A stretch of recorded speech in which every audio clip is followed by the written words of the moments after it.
آخر میں تمام دلیلوں میں سب سے افضل دلیل اس دنیا میں موجود جتنے بھی صحابہ کرام پر اپنی انگلی اٹھانے والے ہیں، اپنی گندی زبانیں کھولنے والے ہیں، ان تمام لوگوں کی زبانوں کو بند کرتے ہوئے، ان کی انگلیوں کو توڑتے ہوئے رب العالمین نے فرمایا رضی اللہ عنہم ورضوا عنہ کہہ کر ان تمام لوگوں کے منہ پر تالا لگا۔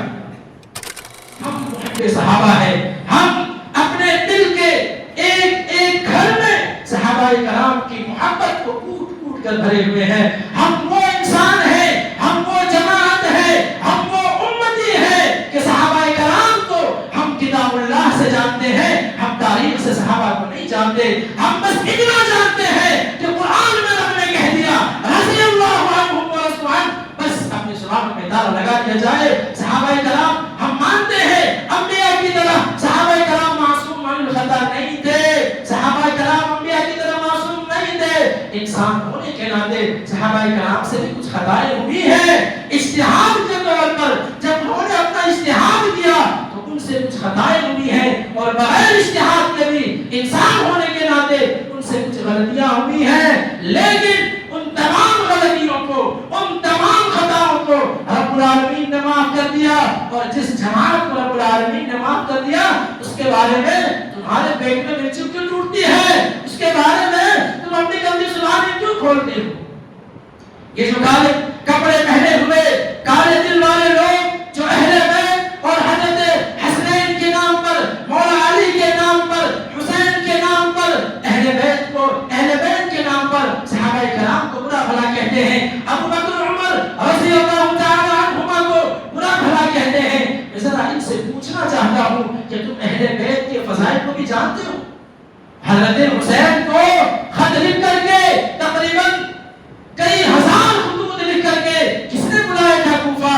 یہ کوفہ والے غدار، یہ کالے لباس پہنے سیاہ دل انسان، انہوں نے خود خط لکھ کر کے کوفہ حضرت حسین کو بلایا اور غداری کر کے مسلم بن عقیل کو بھی مارا اور حضرت حسین کو بھی مظلومانہ طریقے سے شہید کیا۔ موضوع خطابت کیا ہے؟ موضوع خطابت ہے فضائل صحابہ رضوان اللہ تعالی علیہم اجمعین اور ہماری ذمہ داریاں۔ محترم سامعین کرام، آئیے آج میں آپ کو آج سے تقریباً 1500 سال پہلے لے کر کے چلتا ہوں، وہ دور کہ جہاں کفر و شرک کا بازار گرم تھا، ہر طرف تلواریں ہی نظر آتی تھی، جنگ، قتل و غارت گری کا ماحول تھا، شراب نوشی، سود خوری اور بے حیائی کا ماحول تھا، غنڈہ گردی کا ماحول تھا۔ طاقتور قبیلہ، طاقتور انسان کمزور قبیلے پہ، کمزور انسان پہ اپنا طاقت آزمایا کرتے تھے۔ وہ دور کہ جس دور میں بیٹیوں کو منحوس سمجھا جاتا تھا اور ان کے پیدا ہوتے ہی زمینوں کے اندر انہیں زندہ برباد کر دیا جاتا تھا، زندہ دفن کر دیا جاتا تھا، وہ دور آئیے میں آج آپ کو اس دور میں لے کر کے چلتا ہوں۔ وہ دور تھا ہر طرف ظلم و ستم کی بارش نازل ہو رہی تھی، ہر طرف تاریکی ہی تاریکی تھی، جدھر نظر اٹھائیے ادھر ظلم و زیادتی، قتل و غارت گری، بے حیائی، سود خوری، شراب نوشی، ہر طرف تمام برائیاں، ان جیسی کئی برائیاں عام تھی۔ ایسے پرفتن حالات میں، ایسے موقع میں رب الجلال کی رحمت جوش میں آئی اور پیارے رسول صلی اللہ علیہ وسلم انسان کو ہدایت کا راستہ دکھانے والے ہادی برحق جناب محمد رسول اللہ صلی اللہ علیہ وسلم کو نبوت و رسالت کا تاج پہنا کر مبعوث فرمایا۔ جب آپ نے نبوت و رسالت کا اعلان کیا، نبوت و رسالت کی دعوت دی، آپ کے ساتھ چند لوگ آئے۔ شروعات میں ابتداءً آپ صلی اللہ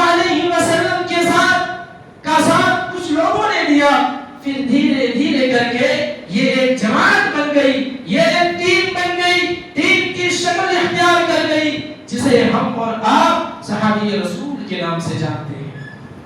وہ صحابی رسول جنہوں نے اپنے تن من دھن سے پیارے رسول صلی اللہ علیہ وسلم کا ساتھ دیا تھا. اور پھر آگے بڑھیے.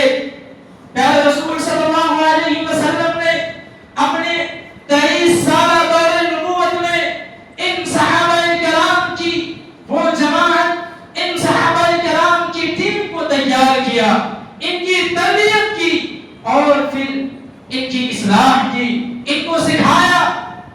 اور پھر جا کر کے یہ صحابہ کرام اس دنیا میں موجود تمام انسانوں سے سب سے افضل انسان بن گئے انبیاء کرام علیہ الصلوۃ والسلام کے بعد. خود اللہ رب العالمین نے صحابہ کرام کی تعریف کی. پیارے رسول صلی اللہ علیہ وسلم نے صحابہ کرام رضوان اللہ تعالی علیہم اجمعین کی تعریف کی. جب قرآن تعریف کرنے پہ آیا، جب اللہ رب العالمین صحابہ کرام کی تعریف بیان کرنے پہ آیا، تو کہیں قرآن میں فرمایا اولئک هم المفلحون کہ یہ کامیاب لوگ ہیں. جب قرآن نے ان کی تعریف بیان کی، رب ذوالجلال نے اپنے کلام مقدس میں ان صحابہ کرام کی تعریف بیان کرنے شروع کیے، تو ان الفاظ سے اور ان جیسے کئی الفاظ سے، کئی آیات سے صحابہ کرام کے فضائل کو بیان کیا، صحابہ کرام کی ویلیو کو دنیا والوں کے سامنے بتایا کہ قیامت تک جب تک یہ قرآن موجود رہے گا تب تک صحابہ کرام کے فضائل بھی اس قرآن میں موجود رہے. اللہ رب العالمین نے فرمایا اولئک هم الراشدون کہ یہ راشدوں کی جماعت ہے. جب قرآن ان کی تعریف کرنے میں آیا تو کہیں قرآن نے فرمایا اولئک هم المتقون کہ یہ تقوی والوں کی جماعت ہے، یہ وہ جماعت ہے جو متقیوں کی جماعت ہے. جب قرآن نے ان کی تعریف کی تو قرآن نے فرمایا اولئک هم المؤمنون حقا کہ یہ جو مومن ہے یہ حق والے مومن ہے. قرآن نے جب ان کی تعریف کی تو ان الفاظ سے لکھی کہ اولئک هم اولو الالباب کہ یہ عقل مندوں کی جماعت ہے. قرآن نے رب العالمین نے جب ان کی تعریف کی تو یہاں تک کہہ ڈالا اولئک حزب اللہ یہ اللہ رب العالمین کی جماعت ہے. قرآن نے اولئک هم خیر البریہ کہہ کر کے انہیں سب سے بہتر لوگوں کو شمار کیا. محترم سامعین کرام، اگر میں قرآن کریم کے آیات آپ کے سامنے بیان کرتا رہوں تو خطبہ جمعہ کا وقت ختم ہو جائے گا. قرآن کریم میں اس طرح کے کئی آیات، کئی دلائل موجود ہیں جن سے یہ ثابت ہوتا ہے کہ صحابہ کرام کی تعریف اللہ رب العالمین نے کی ہے. اور پھر آخر میں تمام دلیلوں میں سب سے افضل دلیل اس دنیا میں موجود جتنے بھی صحابہ کرام پر اپنی انگلی اٹھانے والے ہیں، اپنی گندی زبانیں کھولنے والے ہیں، ان تمام لوگوں کی زبانوں کو بند کرتے ہوئے، ان کی انگلیوں کو توڑتے ہوئے رب العالمین نے فرمایا رضی اللہ عنہم ورضوا عنہ کہہ کر ان تمام لوگوں کے منہ پر تالا لگا. جس جماعت کو رب العالمین نے اپنی رضامندی کا سرٹیفکیٹ دے رکھا ہے ان کے بارے میں اپنی گندی زبان کھولنے والے تو کون ہوتے ہیں؟ یہ صحابہ کرام کی تعریف ہے جس کو اللہ رب العالمین نے اپنے کلام مقدس میں بیان کیا ہے. اور ہم مسلمان ہیں، وہ مسلمان ہیں جو قرآن کو مانتا ہے، قرآن پر ایمان رکھتا ہے، قرآن کو اپنی کتاب سمجھتا ہے. وہ مسلمان جو قرآن کو مانتا ہے اس کے لیے لازم ہے کہ وہ ان آیات کو بھی مانے، ان آیات پر بھی ایمان رکھے جن پر صحابہ کرام رضی اللہ عنہم اجمعین کے فضائل دال ہے، دلیل ہے. یہی بے بس نہیں ہوتا. جب پیارے رسول صلی اللہ علیہ وسلم نے صحابہ کرام رضوان اللہ تعالی علیہم اجمعین کی تعریف بیان کرنا شروع کیے تو اللہ کے رسول صلی اللہ علیہ وسلم نے فرمایا کہ دنیا کے اندر پائے جانے والے تمام لوگوں میں سب سے بہتر لوگ صحابہ کرام کی جماعت ہے. اللہ کے رسول نے فرمایا خیر الناس قرنی ثم الذین یلونہم ثم الذین یلونہم کہ سب سے بہتر زمانہ میرا ہے، پھر اس کے بعد میرے بعد والے کا زمانہ ہے. اللہ کے رسول صلی اللہ اللہ علیہ وسلم نے یہ حدیث بیان کر کے یہ بتلا دیا کہ دنیا میں موجود تمام انسانوں سے افضل، تمام انسانوں سے بہتر صحابہ کرام کی جماعت ہے۔ اللہ کے رسول صلی اللہ علیہ وسلم نے ان کے مقام اور مرتبے کو بتاتے ہوئے، ان کے عظمت کو بتاتے ہوئے اور ان پر بھونکنے والے ان گندی زبانوں کو بند کرنے کا حکم دیتے ہوئے فرمایا لا تسبوا اصحابی لا تسبوا اصحابی فوالذی نفسی بیدہ لو ان احدکم انفق مثل احد ذهبا ما ادرک مد احدهم ولا نصیبہ، کہ خبردار میرے صحابہ کو گالی گلوچ نہ کرو، میرے صحابہ پر سب کو شتم نہ کرو، میرے صحابہ پر انگلی نہ اٹھاؤ، قسم ہے اس ذات کی جس کے ہاتھ میں میری جان ہے، اگر تم میں سے کوئی احد پہاڑ کے برابر بھی سونا خرچ کر دے تو میرے صحابہ کے ذریعے خرچ کیے گئے ایک مٹھی یا آدھی مٹھی کے برابر بھی نہیں ہو سکتی۔ یہ صحابہ کرام کے صدقہ و خیرات کا عالم ہے، صحابہ کرام کی فضیلت ہے جو میرے رسول نے بیان کی ہے۔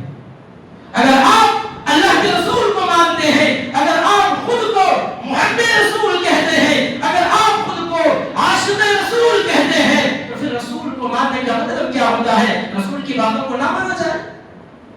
اللہ کے رسول نے اپنی زبان مبارک سے صحابہ کرام کے بارے میں یہ بیان فرمائے ہیں کہ میرے صحابہ کو گالی گلوچ نہ کرو۔ اس کے آگے بڑھ کر اللہ کے رسول صلی اللہ علیہ وسلم نے فرمایا کہ خوش نصیب ہے وہ انسان جنہوں نے صحابہ کرام کو دیکھا ہے۔ صرف دیکھنے کی بات کہی گئی، توبہ لمن رأى من رآنی، کہ خوش نصیب ہے وہ شخص، خوش نصیب ہے وہ انسان جنہوں نے صحابہ کرام کو دیکھا ہے، جنہوں نے ان لوگوں کو دیکھا ہے جنہوں نے مجھے دیکھا ہے۔ لمن رأى من رآنی، جنہوں نے ان لوگوں کا دیدار کیا جن کی نظروں نے، جن کی نگاہوں نے میرا دیدار کیا ہے، خوش نصیب ہے وہ انسان۔ یہی پہ بس نہیں ہوتا، اللہ کے رسول صلی اللہ علیہ وسلم نے صحابہ کرام کو معیار ہدایت قرار دیا۔ ما انا علیہ اليوم واصحابی، کہ جب اختلافات کا دروازہ کھل جاتا ہے، اللہ کے رسول نے صحابہ کرام کو معیار ہدایت قرار دیتے ہوئے فرمایا ما انا علیہ اليوم واصحابی، کہ جس پر میں ہوں اور میرے صحابہ ہیں۔ اللہ کے رسول اگر صرف اتنی بات کہتے ما انا علیہ اليوم، جس پر میں ہوں، تو بات مکمل ہوتی، بات کافی ہوتی۔ اللہ کے رسول جس پر ہے اس پر ہونا یقیناً ہدایت کا راستہ ہے، یقیناً معیار ہدایت ہے، لیکن اللہ کے رسول نے اپنے پیارے صحابہ کی فضیلت کو دنیا کے سامنے بیان کرتے ہوئے یہ فرمایا کہ ما انا علیہ اليوم واصحابی، کہ جس پر میں ہوں اور میرے صحابہ ہیں۔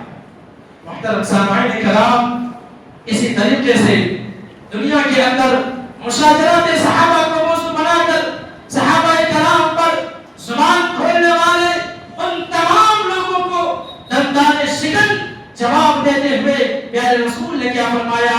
اذا ذکر صحابی فامسکوا، کہ جب میرے صحابہ کا ذکر ہو، جب میرے صحابہ کا ذکر ہوا کرے، فامسکوا، تو اپنی زبان پہ تالا لگا لیا کرو، اپنی زبانیں بند رکھا کرو۔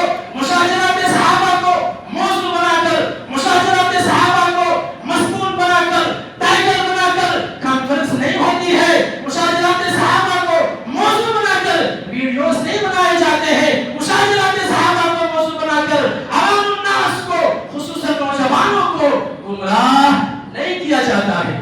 پیارے رسول نے ہمیں اس بات کی ترغیب کی، ہمیں اس بات کی دعوت دی اور آگے فرمایا کہ صحابہ کرام پر کھلنے والی وہ زبان جو صحابہ کرام پر کھلتی ہے اس پر اللہ کی لعنت اترتی ہے، رسول کی لعنت اترتی ہے، تمام مومنوں کی لعنت اترتی ہے۔ اللہ کے رسول نے فرمایا من سب صحابی فعلیہ لعنت اللہ والملائکہ والناس اجمعین، کہ جو شخص میری صحابہ کو برا بھلا کہے گا، جس کی زبان صحابہ کے لیے کھلے گی، ما انا علیہ من سب صحابی فعلیہ لعنت اللہ، اس پر اللہ کی لعنت ہو، والملائکہ، اور تمام فرشتوں کی لعنت ہو، والناس اجمعین، تمام لوگوں کی لعنت ہو۔ محترم سامعین کرام، یہ صحابہ کرام کے فضائل ہیں، مختصراً میں آپ کے سامنے بیان کر رہا ہوں، ورنہ حدیث میں بھی، احادیث میں بھی کتنے ایسے احادیث پائے جاتے ہیں جن میں صحابہ کرام کے فضائل کو پیارے رسول صلی اللہ علیہ وسلم نے بیان کیا ہے۔ شاعر کہتا ہے وقت تمام ہوا اور مدح ابھی باقی ہے، وقت تمام ہوا اور مدح ابھی باقی ہے، سفینہ چاہیے اس بحر بے قرار کے لیے۔ محترم سامعین کرام، صحابہ کی عظمت کو، صحابہ کے فضائل کو خطبہ جمعہ کے مختصر سے وقت میں بیان کرنا مکمل طور پر یہ ممکن نہیں ہے، پھر بھی ہم محب صحابہ ہیں، ہم اپنے دل کے ایک ایک گھر میں صحابہ کرام کی محبت کو کوٹ کوٹ کر بھرے ہوئے ہیں۔ ہم وہ انسان ہیں، ہم وہ جماعت ہے، ہم وہ امتی ہے کہ صحابہ کرام کو ہم کتاب اللہ سے جانتے ہیں، ہم تاریخ سے صحابہ کو نہیں جانتے۔ ہم بس اتنا جانتے ہیں کہ قرآن میں رب نے کہہ دیا رضی اللہ عنہم ورضوا عنہ، بس اپنی زبان میں تالا لگا دیا جائے۔ صحابہ کرام ہم مانتے ہیں انبیاء کی طرح صحابہ کرام معصوم عن الخطا نہیں تھے، صحابہ کرام انبیاء کی طرح معصوم نہیں تھے، انسان ہونے کے ناطے صحابہ کرام سے بھی کچھ خطائیں ہوئی ہیں۔ اجتہاد کے طور پر جب انہوں نے اپنا اجتہاد کیا تو ان سے کچھ خطائیں ہوئی ہیں، اور بغیر اجتہاد کے بھی انسان ہونے کے ناطے ان سے کچھ غلطیاں ہوئی ہیں، لیکن ان تمام غلطیوں کو، ان تمام خطاؤں کو رب العالمین نے معاف کر دیا، اور جس جماعت کو رب العالمین نے معاف کر دیا اس کے بارے میں تمہارے پیٹ میں مرچی کیوں ٹوٹتی ہے؟ اس کے بارے میں تم اپنی گندی زبانیں کیوں کھولتے ہو؟ یہ جو کالے کپڑے پہنے ہوئے کالے دل والے لوگ جو اہل بیت اور حضرت حسنین کے نام پر، مولا علی کے نام پر، حسین کے نام پر، اہل بیت کو، اہل بیت کے نام پر صحابہ کرام کو برا بھلا کہتے ہیں، ابو بکر عمر رضی اللہ تعالی عنہما کو برا بھلا کہتے ہیں، میں ذرا ان سے پوچھنا چاہتا ہوں کہ تم اہل بیت کے فضائل کو بھی جانتے ہو؟ خود ان کی کتابوں میں واقعہ موجود ہے، میں کربلا کے واقعے کی طرف نہیں جانا چاہتا ہوں۔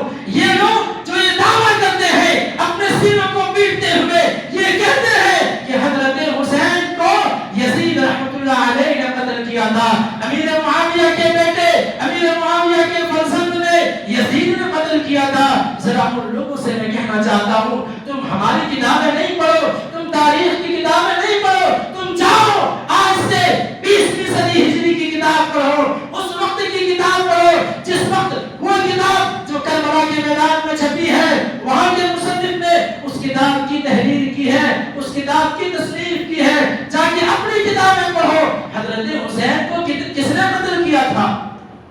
اہل بیت کے نام پر، حضرت حسین کے نام پر یہ لوگ اپنی دکانیں چلا رہے ہوتے ہیں اور لے جا کر کے سارا معاملہ حضرت امیر معاویہ اور تابعی یزید رحمۃ اللہ علیہ کے سر پہ لے جا کے چھوڑتے ہیں۔ حضرت حسین کو خط لکھ کر کے تقریباً کئی ہزار خطوط لکھ کر کے کس نے بلایا تھا؟ کوفہ۔ یہ کوفہ والے غدار، یہ کالے لباس پہنے سیاہ دل انسان، انہوں نے خود خط لکھ کر کے کوفہ حضرت حسین کو بلایا اور غداری کر کے مسلم بن عقیل کو بھی مارا اور حضرت حسین کو بھی مظلومانہ طریقے سے شہید کیا۔ اور جب یہی لوگ حضرت حسین کے گھر والے جب وہاں پہنچے تو کوفہ والے ان پر رو رہے ہیں، یہ لوگ تعجب میں پڑ گئے، اگر یہ لوگ ہم پہ رو رہے ہیں تو ہمیں قتل کس نے کیا ہے؟ یہ کالے لباس پہنے کالے بھیڑیے انہوں نے حضرت حسین کو قتل بھی کیا اور اپنے الزام کو لے جا کر کے وہ الزام حضرت یزید کے رحمت اللہ علیہ کے سر پہ لے جا کے پھوڑ دیا۔ محترم سامعین کرام، یہ ایک اہم موضوع ہے، یہ ایک الگ موضوع ہے انشاءاللہ حضرت امیر معاویہ اور ان کے فرزند یزید رحمت اللہ علیہ کے فضائل کیا ہیں، ان کی خدمات کیا ہیں، انشاءاللہ اس پر بھی کبھی بات ہوگی۔ ہم بات کر رہے تھے کہ یہ لوگ حضرت حسین کے نام پر ابو بکر رضی اللہ تعالی عنہ، حضرت عمر رضی اللہ تعالی عنہ، حضرت طلحہ، حضرت عائشہ رضی اللہ تعالی عنہا اور ان جیسے کتنے صحابہ کرام کو نشانہ بناتے ہیں۔ میں ذرا آپ کے سامنے ایسے لوگوں کے لیے علامہ یوسف بربری رحمۃ اللہ علیہ کا مختصر سا قول آپ کے سامنے پیش کرنا چاہتا ہوں۔ علامہ یوسف بربری رحمۃ اللہ علیہ کہتے ہیں کہ صحابہ کیسے بھی ہو تم سے تو اچھے ہی ہوں گے، صحابہ کیسے بھی ہو، یہ جو بھوکنے والے لوگ ہیں، صحابہ پر اپنی گندی زبانیں کھولنے والے لوگ ہیں،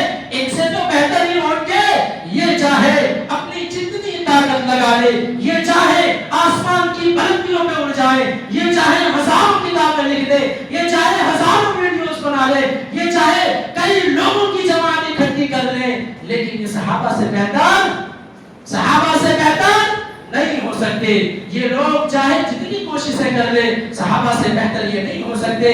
صحابہ تو وہ ہیں جن کو رب العالمین نے اپنے پیارے حبیب کا ساتھ دینے کے لیے چنا تھا۔ صحابہ تو وہ ہیں جن کی تربیت، جس کی تعلیم و تربیت پیارے رسول نے خود کی تھی۔ صحابہ تو وہ تھے جنہوں نے رب کے کلام کو اپنے ہاتھوں سے لکھا تھا۔ صحابہ تو وہ تھے جنہوں نے اپنی مبارک نگاہوں سے دیدار انور کا، دیدار رسول کا دیدار کیا تھا۔ صحابہ تو وہ تھے جنہوں نے اپنے ہاتھوں سے پیارے رسول صلی اللہ علیہ وسلم کا مصافحہ کیا تھا۔ تم چاہے جتنے بھی برا بھلا کہہ لو صحابہ کو، تم وہ ہاتھ نہیں لا سکتے جنہوں نے پیارے رسول کو چھوا تھا، تم وہ آنکھیں نہیں لا سکتے جنہوں نے سرکار کا دیدار کیا تھا، جنہوں نے پیارے رسول کا دیدار کیا تھا، تم وہ ذہن، وہ دل، وہ اذہان و قلوب نہیں لا سکتے جنہوں نے قرآن کی تفسیر پیارے رسول صلی اللہ علیہ وسلم کی زبان مبارک سے سنا تھا۔ تم چاہے جو کچھ بھی کر لو، تم صحابہ کے برابر نہیں ہو سکتے۔ محترم سامعین کرام، اور ایک بہت ہی اہم مسئلہ میں آپ کے سامنے بیان کرنا چاہتا ہوں۔ ابھی 29 جون کو ایک شخص کا انتقال ہوا جس کا نام سلمان ندوی تھا۔ بات بالکل واضح ہونی چاہیے نام لے کر کے، کیونکہ ایسے لوگوں کے فتنوں سے ہم اپنے نوجوانوں کو بچانا چاہتے ہیں۔ ان کا فتنہ اتنا بڑا تھا، عالمی پیمانے پر موجود ہے۔ جب ان کا انتقال ہوا تو ان کے وہ جو گمراہ کن عقائد و نظریات ہیں لوگوں کے سامنے آئے، اور ان کی وفات سے پہلے بھی کئی ہمارے علماء کرام نے، پلسطینی نے، مولانا عبد المعین صاحب نے ان کے خلاف کتابیں لکھی ہے اور ان کو توبہ کی تلقین کی ہے، ان کو توبہ کی دعوت دی ہے۔ بتایا جاتا ہے کہ جب ان کی وفات ہو رہی تھی، اس کی وفات ہو رہی تھی، خود ان کے علماء کہتے ہیں کہ ان کو تلقین کی گئی، ان کو بتایا گیا کہ آپ نے حضرت امیر معاویہ کے بارے میں، یزید کے بارے میں، حضرت ابو ہریرہ کے بارے میں، علی کے خلاف لڑنے والے تمام صحابہ کرام کے بارے میں آپ نے جو اپنے عقائد و نظریات پیش کیے ہیں، جو آپ نے ان کے خلاف سب کو ستم کیا ہے، ان سے رجوع کر لیجئے۔ لیکن انہوں نے یہ جملہ کہہ کر سانس توڑا کہ میں نے جو کہا اس کو صحیح سمجھتے ہوئے کہا، اور اسی پر اللہ رب العالمین نے اس کا عبرتناک انجام کیا۔ میں ذرا ان کے عقائد و نظریات کو مختصر آپ کے سامنے بیان کرنا چاہتا ہوں، کیونکہ ہمارے نوجوان ایسے عالموں کو، ایسے لوگوں کو بہت زیادہ سنتے ہیں۔ یہ بھی ایک اہم موضوع ہے کہ کن کو سننا چاہیے، کن کو نہیں سننا چاہیے، کن کو پڑھنا چاہیے، کن کو نہیں پڑھنا چاہیے۔ یہ بھی ایک مستقل موضوع ہے، انشاءاللہ اس پہ بھی کبھی بحث ہوگی، اس پہ بھی کبھی خطاب ہوگا۔ اس کا سب سے پہلا عقیدہ کیا تھا کہ خلافت کو ہتھیانے کے چکر میں حضرت ابو بکر و عمر نے آخری وقت میں حضور صلی اللہ علیہ وسلم کی کھل کر مخالفت کی۔ علماء اہل سنت سے چند سوالات، صفحہ نمبر 11، یہ ان کی کتاب ہے، علماء اہل سنت سے چند سوالات، صفحہ نمبر 11۔ میرے پاس بعد میں آئیے گا، پہلے آپ کتاب کے پاس جائیے، صفحہ نمبر 11 کھولیے، آپ وہاں پہ حضرت ابو بکر و عمر پر یہ کھلا تہمت اور الزام لگاتے ہوئے نظر آتا ہے۔ یہ سید زادہ، یہ سلمان ندوی اور اپنے ساتھ کئی ایسے نوجوانوں کو، کئی ایسے عوام الناس کو گمراہ کر کے اس دنیا سے گیا ہے۔ ایسے لوگوں سے اپنے ایمان کو، خصوصاً صحابہ کے متعلق اپنے ایمان کو بچانا بہت زیادہ ضروری ہے۔ اور آج جب ان پر ہمارے علماء ان کی خلاف تحریریں لکھ رہے ہیں، ان کے جو عقائد و نظریات ہیں ان کا پردہ فاش کر رہے ہیں، تو ان کے جو متبعین ہیں، ان کے جو شاگردان ہیں، وہ ہمیں حدیث پیش کر کے سناتے ہیں کہ لا تسبوا الاموات، مردوں کو برا بھلا نہیں کہنا چاہیے، مر گئے تو اچھائی سے یاد کرنا چاہیے۔ میں ذرا ان سے پوچھنا چاہتا ہوں ایک ہی سوال، جب یہ شخص اپنے کمرے میں بیٹھ کر کے، جب یہ شخص اسٹیجوں میں بیٹھ کر کے صحابہ کے خلاف حضرت معاویہ کو فرعون امت کہا تھا، حضرت معاویہ کو کیا کہا تھا کہ اس امت کا فرعون حضرت امیر معاویہ ہے، اور کہا تھا حضرت معاویہ کے گھر میں شراب پیا کرتے تھے، یزید کو انہوں نے کافر، فاسق اور نہ جانے کیا کیا کہہ کے رکھ دیا۔ میں ان لوگوں سے ذرا پوچھنا چاہتا ہوں جو ان کی دفاع کرتے ہیں اور کہتے ہیں کہ برا بھلا نہیں کہنا چاہیے. جب یہ شخص اپنی گندی زبان صحابہ کے خلاف کھول رہا تھا، کیا صحابہ کرام کا حیات تھے؟ کیا صحابہ کرام اس دنیا میں موجود ہیں؟ کیا صحابہ کرام زندہ تھے؟ اس وقت میں یہ حدیث کیوں نہیں آ جاتی تھی اپنے مسائل کو تلقین کرتے ہوئے کہ لا تسبوا الاموات، مردوں کو برا بھلا نہیں کہنا چاہیے. صحابہ کرام اس دنیا سے چلے گئے ہیں، اب انہیں برا بھلا نہیں کہنا چاہیے. اب وہ حدیث لا کر کے ہمارے سامنے پیش کر رہے ہیں. میں ذرا ان سے کہنا چاہتا ہوں کہ ایسے لوگوں کی حمایت کرنے میں رب العالمین آپ سے سوال نہیں کرے گا. ایسے لوگوں کی حمایت اور محبت کے بارے میں رب العالمین آپ سے سوال نہیں کرے گا. لیکن میری یہ بات یاد رکھیے گا، اگر صحابہ کے خلاف آپ کے دل میں ذرہ برابر بھی بغض رہے گا، ذرہ برابر بھی کینہ رہے گا، کل قیامت کے دن رب العالمین آپ سے سوال کرے گا کہ صحابہ سے تم نے کیوں نہیں محبت کی جس کا دفاع خود اللہ نے قرآن میں کیا. جب مشرکین مکہ کہہ رہے تھے اللہ کے رسول نے کہا تم ان مومنوں کی طرح ایمان لے آؤ، تو انہوں نے کیا کہا تھا؟ ہم ان بیوقوفوں کی طرح ایمان لے آئیں گے. اللہ تعالیٰ کو برداشت یہ بات نہیں ہوئی. اللہ رب العالمین نے فوراً فرمایا یہ لوگ خود ہی بے وقوف ہیں لیکن یہ لوگ سمجھتے ہیں. پہلا بار جا کے اٹھا کے دیکھیے جن کا دفاع رب العالمین نے کیا ہو، جن کی تعریف رسول رحمت نے کی ہو، آج ہم اس کا دفاع کیوں نہیں کریں؟ محترم سامعین کرام، میں یہ بات منبر رسول سے بڑی ذمہ داری کے ساتھ کہہ رہا ہوں. اگر پوری دنیا ایک طرف ہو جائے اور صحابہ سے محبت کرنے والا یہ بندہ ایک طرف ہو جائے، پھر بھی میں صحابہ کے دفاع میں صحابہ کا پرچم لے کر کے کھڑا نظر آتا ہوں. محترم سامعین کرام، صحابہ سے محبت کوئی آپشنل نہیں ہے کہ کریں تو بھی نہ کریں تو بھی. صحابہ سے محبت عین ایمان ہے. صحابہ سے محبت، ہمارا ایمان ہمیں اس چیز کی تلقین کرتا ہے. ایک منٹ کے لیے میں یہ جملہ عام طور پر کہتا ہوں کہ اگر آپ صحابہ کو ہمارے اور اللہ کے رسول کے درمیان سے ہٹا دیں، یہ اللہ کے رسول ہے، یہ ہم ہیں، صحابہ بیچ کے پل ہے، اگر ہم اور آپ ایک منٹ کے لیے صحابہ کو ہٹا دیں، ہم نہیں جانتے اللہ کے رسول کون ہے، ہم نہیں جان پائیں گے بخاری مسلم کی جو حدیث ہے ہم تک پہنچی ہے وہ کیسے پہنچی ہے، ہم یہ نہیں جان پائیں گے اللہ کون ہے، ہم یہ نہیں جان پائیں گے ہماری شریعت کیا ہے. ہم بھی ان لوگوں کی طرح کسی پیڑ کے آگے جھکے نظر آتے. ہم بھی آج ان صحابہ کرام کی بدولت آج ہم مسجد میں بیٹھ کر کے توحید پرست ہیں. اگر صحابہ کرام کی مقدس جماعت نہ ہوتی تو اللہ رب العالمین کی ذات کی قسم ہم اور آپ آج ان لوگوں کی طرح کسی پتھر کے آگے، کسی مورتی کے آگے، کسی قبر کے آگے اپنے سر کو جھکائے ہوتے. یہ سلمان ندوی کیا کہتا ہے حضرت ابو ہریرہ کے بارے میں جن سے سب سے زیادہ روایت ملتی ہے، ان کو کہتا ہے کہ یہ بنو امیہ کا سرکاری مولوی تھا.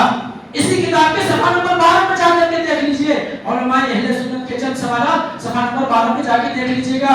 حضرت ابو ہریرہ کے بارے میں جو اللہ کے رسول سے چمٹے رہتے تھے، حدیث کا اتنا حفظ اور لالچ ان کے دل میں تھا حدیث کو لکھنے کا کہ اللہ کے رسول سے وہ جدا نہیں ہونا چاہتے تھے.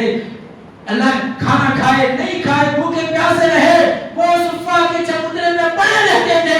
ایک ایک حدیث انہوں نے نوٹ کی، سب سے زیادہ روایت انہی سے ہے. اور آج یہ شخص اس دنیا سے اپنے عبرتناک انجام کو لے کر کے گیا اور صحابہ پہ اب حضرت ابو ہریرہ کو ٹھائی بلوچ کر کے گیا، بنو امیہ کا سرکاری مولوی کیا کر کے گیا.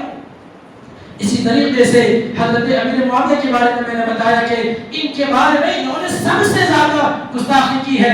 حضرت امیر معاویہ اور یزید کے بارے میں ان سے ذرا ایک ہی سوال کہہ کر اپنی بات کو ختم کرتا ہوں کہ یزید کے بارے میں وہ لوگ جو اپنے ذہنوں میں بات بٹھائے ہیں کہ یزید گورنر تھا، انہوں نے حضرت حسین کو مروایا تھا، انہوں نے ایکشن کیوں نہیں لیا. میں ذرا ان سے پوچھنا چاہتا ہوں کہ اس دنیا میں سب اس وقت اللہ کے رسول کے زمانے میں صرف گھوڑے والے سپاہی موجود تھے، وہ سپاہی جو زمین پہ لڑائی کرے، نیوی سپاہی نہیں تھے.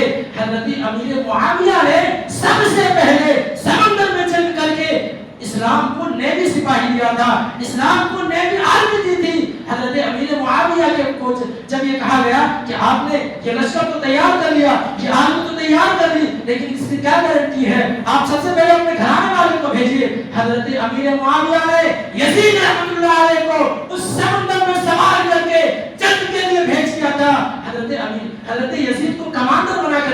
میں ذرا آپ سے پوچھنا چاہتا ہوں، سب سے مضبوط خلافت کے تحت جنگ چھڑی تھی، سمندر میں چھڑی تھی، وہاں سے زندہ لوٹ کر آنے کی امید تھی؟ نہیں تھی۔ آپ اس وقت کہاں جاتے ہیں؟ یہ لوگ اس وقت کہاں جاتے ہیں؟ حضرت یزید کی فضیلت انہیں نظر نہیں آتی۔ محترم سامعین کرام، کہنے کا مطلب یہ ہے کہ خلاصہ یہ ہے کہ اللہ کے رسول صلی اللہ علیہ وسلم کے جتنے بھی صحابہ ہیں وہ تمام کے تمام صحابہ جنتی ہیں۔ اللہ کے رسول نے خود اللہ رب العالمین نے قرآن میں ان کو اپنی رضامندی کا سرٹیفکیٹ دے دیا۔ اللہ کے رسول نے ہمیں کیا کہا؟ اِذَا ذُكِرَ أَصْحَابِي فَأَمْسِكُوا، جب مشاجرات صحابہ کا تذکرہ ہو اپنی زبان پر تالا لگا لو۔ ہمارے بڑے بڑے ائمہ کے بارے میں یہ آتا ہے، جب ان سے جنگ صفین جنگ جمل کے بارے میں پوچھا جاتا تھا تو وہ اپنی زبانوں کو خاموش کر دیا کرتے تھے اور کہتے تھے یہ ان کا ایک اجتہاد تھا، ہم اس پہ کچھ بول کر کے اپنی آخرت کو برباد نہیں کرنا چاہتے، لہٰذا ہمیں بھی چاہیے، ہم سے نہیں پوچھا جائے گا جنگ جمل کے بارے میں، ہم سے نہیں پوچھا جائے گا جنگ صفین کے بارے میں، ہم سے یہ پوچھا جائے گا کہ صحابہ کے بارے میں تمہارا عقیدہ کیا تھا۔ لہٰذا ہمیں ضرورت اس بات کی ہے کہ ہم صحابہ کے متعلق صحابہ کے بارے میں وہی ایمان رکھیں اور اتنا مضبوط ایمان رکھیں کہ سلمان ندوی جیسا شخص، اگر ان کی ویڈیوز آپ یوٹیوب پہ سرچ کر کے جا کے دیکھیے گا، یہاں سے جمعہ سے لوٹنے کے بعد ایک ایک ویڈیو میں صحابہ کرام کو کئی گالیاں انہوں نے دی ہیں اور نہ جانے کن کن القاب سے حضرت عائشہ کو، طلحہ کو، زبیر کو انہوں نے پکارا ہے۔ محترم سامعین کرام، ضرورت اس بات کی ہے کہ ہم اپنے ایمان کو صحابہ کے تئیں اتنا مضبوط رکھیں، ہم اپنی اولاد کے ایمان کو صحابہ کے تئیں، صحابہ کے بارے میں، صحابہ کے متعلق اتنا مضبوط کر دیں کہ ان جیسا شخص یا پڑوسی ملک میں بیٹھا وہ انجینئر جیسا بدبخت انسان، ان جیسے لوگوں کے بیانات ہماری اولاد نہ ہمارے ایمان پہ کچھ اثر انداز نہیں ہونا چاہیے۔ محترم سامعین کرام، قرآن ہمیں اس بات کی تعلیم دیتا ہے، سنت ہمیں اس بات کی تلقین کرتی ہے اور ضرورت بھی اس چیز کی ہے۔ ہو سکتا ہے ہم قلت میں، ہم تعداد میں کم ہو، وہ زیادہ ہو، ان کے پاس دلائل نہیں ہے، ہمارے پاس ٹھوس دلائل موجود ہیں، ہم انشاءاللہ ہم الحمدللہ دلیل سے بات کرتے ہیں اور وہ لوگ بیجا دلیل بات بولتے ہیں اور یہ حدیث صحیح ہے قسم کھا کر کے کہتے ہیں۔ قسم کھانے سے حدیثیں صحیح نہیں ہو جاتی، سندیں بیان کی جاتی ہے، تخریج بیان کی جاتی ہے، تب حدیثیں صحیح مانی جاتی ہیں۔ اللہ رب العالمین سے ہم آخر میں دعا کرتے ہیں کہ رب العالمین تو ہم تمام لوگوں کے ایمان کو صحابہ کے تئیں اتنا مضبوط کر دے کہ کسی گمراہ عقائد کے خلاف ہمارا ایمان ظاہر نہ ہو۔ آمین رب العالمین۔ جب تک ہم اس دنیا کے اندر زندہ رہیں تو کتاب اللہ اور سنت رسول اللہ کے مطابق ہم اپنے ایمان کو ساتھ لے کر کے اس دنیا میں زندہ رہیں اور جب ہمارا خاتمہ ہو تو اسی کلمے کے ساتھ ہمارا خاتمہ ہو۔ آمین۔ تقبل یا رب العالمین۔